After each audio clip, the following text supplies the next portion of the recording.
also, of course, this works both ways. So also for you, be open to tell me if you think this is a challenge that you're interested in, if it's the right moment, or whatever you feel like. Okay, so be try to be super upfront.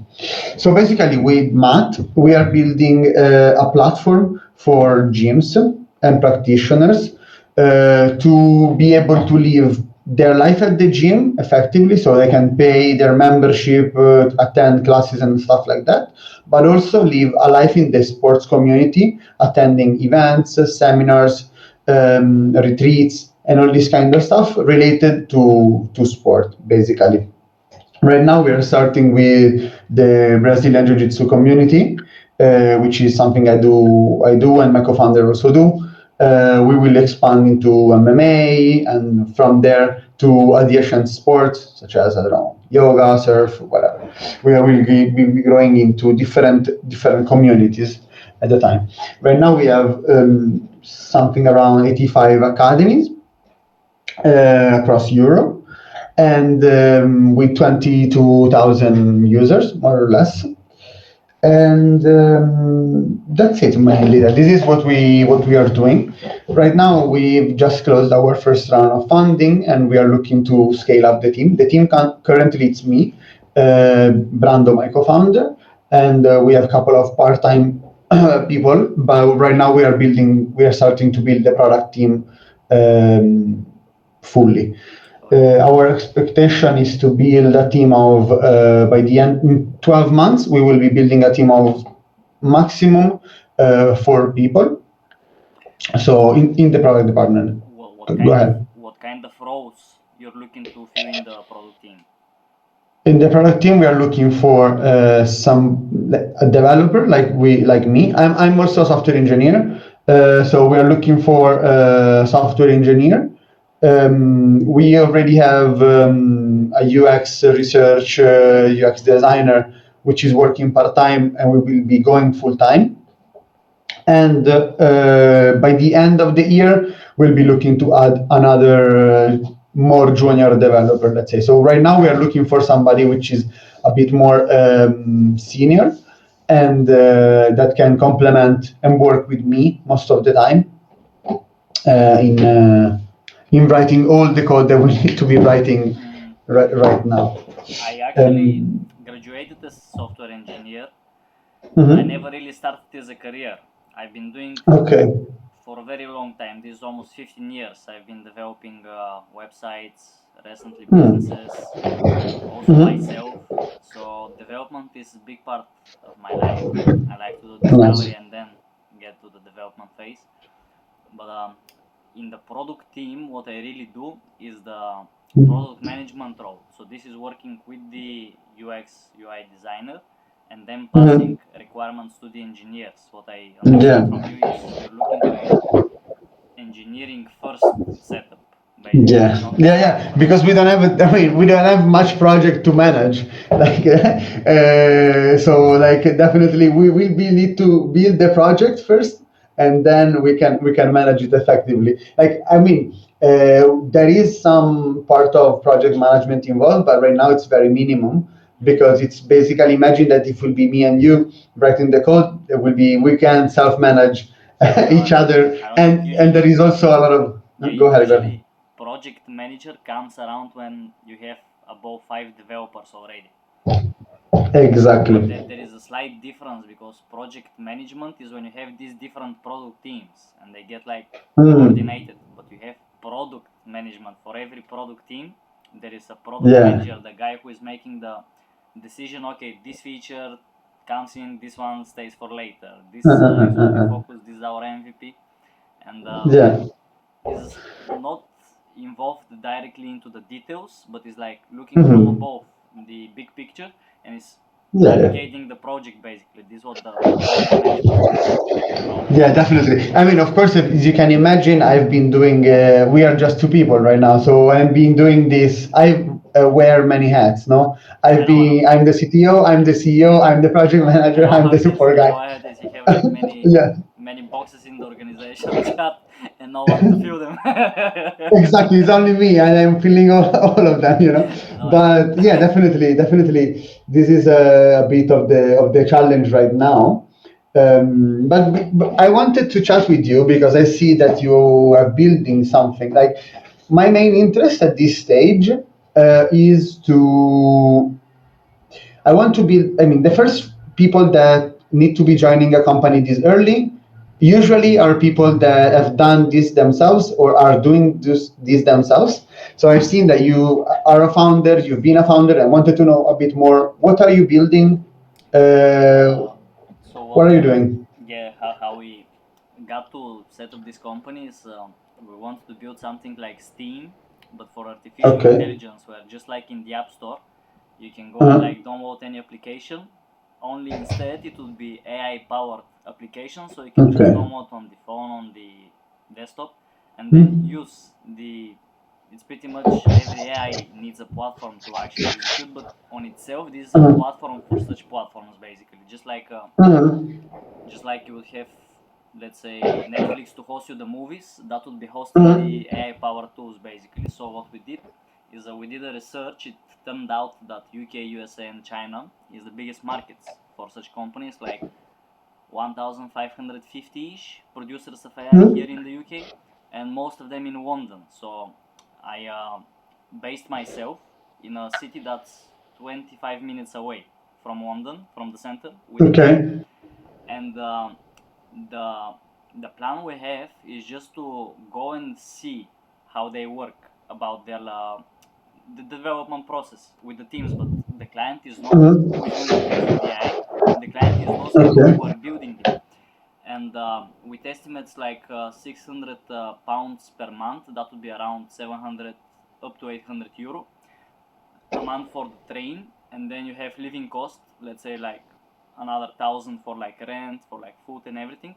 So we would need to like at least like 2 months we have to cover like those expenses if we are going to be going actively, like hire a shared workspace to host, because not only you have to work with those people in their office, you have to bring them at least like once a week together, so we have like a discussion. So you have this issue, they have this issue, let's see what is common, and then focus on the general need, because otherwise if you only focus on one client, you end up building custom software, and custom software doesn't sell. You actually have to make it broad for everyone. So, yeah, definitely. Yeah, this is how we went about it. And you have the engineering first approach. We we removed that part, so you can do it another way as well. You get like, you need like 2 or 3 people basically. So it's one is the company owner. He has to hire a product manager. This is like a core, you cannot without it, and interaction designer. So these 2 are pretty much enough, because if you're not like doing the rapid prototyping with many different prototypes you present, you can simply make the designer do them, because it's not like a real application, it's more like a client application. And then you just visit, and then you go to the office, you give them the actual platform, and then like imagine you had to upload your software here, what would you expect this to work like? And most of the times you don't even tell them, you just like tell them do this, like find the AI that is generating images, and then they would do it how they would do it, either like Google search or anything, and then you just watch. But don't just let them find it, you actually want to see them use it, and then you try to notice where is the frustration. That's why it has to be in person. It's difficult to catch the beat if you just like watch the person on a meeting how he uses the software. Yeah, some mimic expressions you're gonna see, but the feeling is like very yeah, definitely. Yeah, understood. Okay, so you've been building, you're experimenting with this product basically. So you're doing some the user research, let's say. Yes, and that's how we started. We just contacted those companies through LinkedIn outreach, but to me it appears this wasn't a problem to chase, because none of them actually got interested for such a development partnership. And this is not like asking for anything. It's like, hey, we're building a product that you might need, and nobody would be interested. They just like invent the wheel on the go. It's like because they shift from like conventional software to AI. It's like a new system that has to be built, like best practices and stuff, and they just figure it out on the way. And Yeah, definitely. It's very early, no? So it's very hard to find product market fit there because it's very early still for them even to understand what their needs are, no? literally, like So you're pretty much trying to develop the framework for producing AI, but they still have no idea of what exactly conceptually is the AI. It needs to be like matured a little bit before you can like communicate. Oh, we have the issue here. Let us solve it basically. And there's like, nah, we're just gonna do it. This how the competition does it. This how we're gonna do it. So yeah, definitely. See, yeah, they are following each other. Okay, that's cool. And since how long you're doing that? that's last year September until we dropped it like February this year. So I was still in Bulgaria at the time developing Mhm. event management You- system. You're from Bulgaria? You're from Bulgaria? Yes, yes, I'm Bulgarian. I've been there. I've been in Sofia. I've been in Bansko. Oh, I me love too. it. Me too. Bansko, I just been this January, like skiing.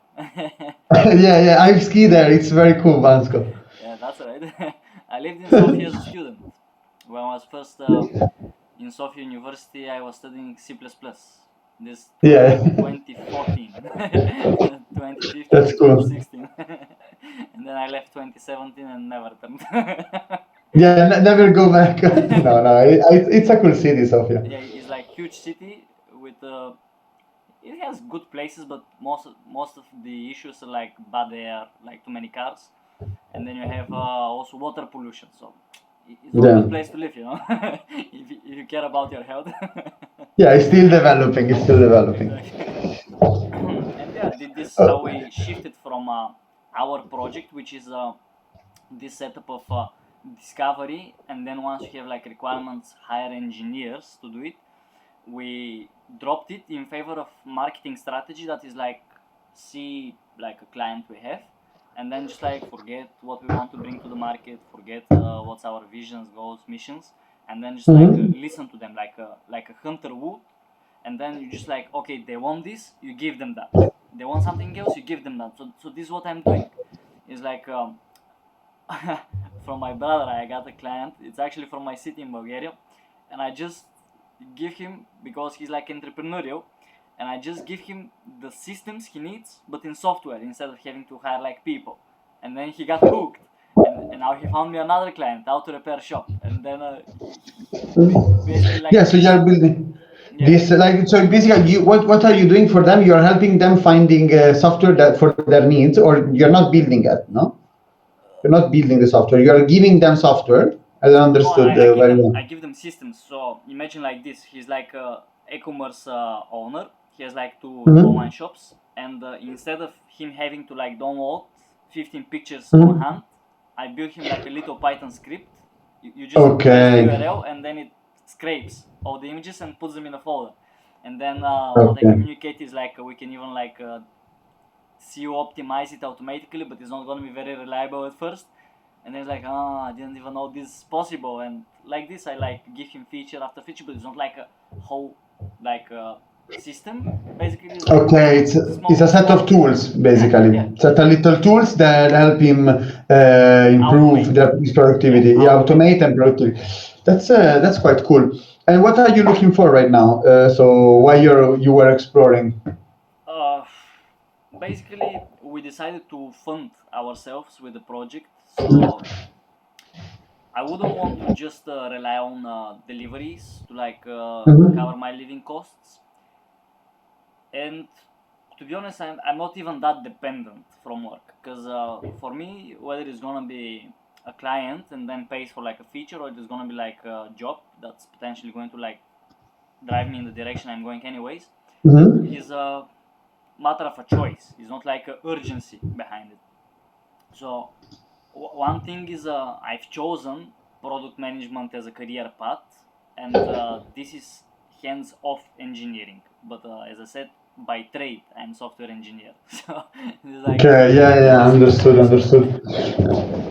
Okay, so no, I think it's all clear. What are you looking for now? I think this is a bit different from what we are looking for I know. because yeah. No, I mean, it was interesting to chat, but I think it's a bit different because right now for us we need a lot of the heavy lifting. Like we need to be building a lot of code So yeah, it's a bit a different challenge at this stage, but for sure in the future we will be needing something similar to what you're describing. But right now we don't. We don't really. I know this from the outset when you mentioned you need the engineers, and I have no issue like writing code and researching.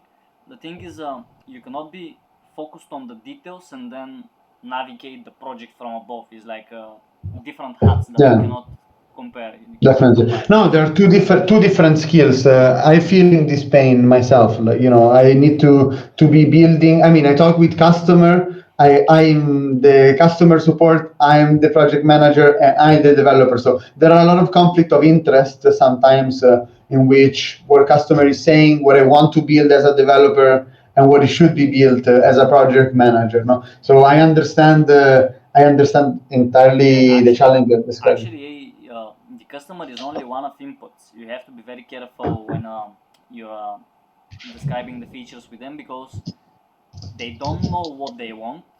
They want to use it, but they cannot like even describe it, and then you're supposed to give them quickly. It's like dangerous waters if you like listen to the customer too much. And this is where the product management comes in. I would recommend to you a book. It's Code Inspired by Marty Kagan. It's describing the whole process of how to like build the product team, how to like get through the processes. But yeah, when you go engineering first, it's like high risk. It's like testing. Yeah, definitely. No, I mean, of course, we. I mean, we already have some traction, no? So it's a bit different. No, we are scaling the MVP right now. No, we have tested some assumption, and we are doing some revenue around 10, more or less 10K a month in revenue recurring. So right now we are not like we are building on top of of the experience we gather. No, so. I heard that. Code inspired. Code inspired. What it's called? Code inspired is called the book. Yeah, it's Code Inspired. Code inspired. From whom? No, code in code like coding. It's like code. Like okay. Code Ilya, code Stefano. Is Marty Kagan, like Cagan, inspired, just like you hear it. Okay, Marty Kagan, inspired. Okay. I found it. I will definitely read this. Yeah. It's like a short, like 200 pages book. Is like not that big of a deal, but the process he explains, it actually works very well in practice. Yeah, I love it. Okay, I will definitely take a look. Thank you so much, Ilya, for the chat today. Was great to chat with you. And of course, let's keep in touch. If you need some help on anything on building your product, ping like me. Engineers. And yeah, exactly. I will let you know if I know some cool engineer. Good work with the startup. It's okay. Big thing, Thank you so much. Yeah, it's a high risk the way it's just like morning from the. Yeah, hopefully. I mean, high risk, high reward, as they say. That's how it goes in life. So, okay, have a good day. Bye for now. Take care. All the best. Take care. Bye bye. Ciao, ciao.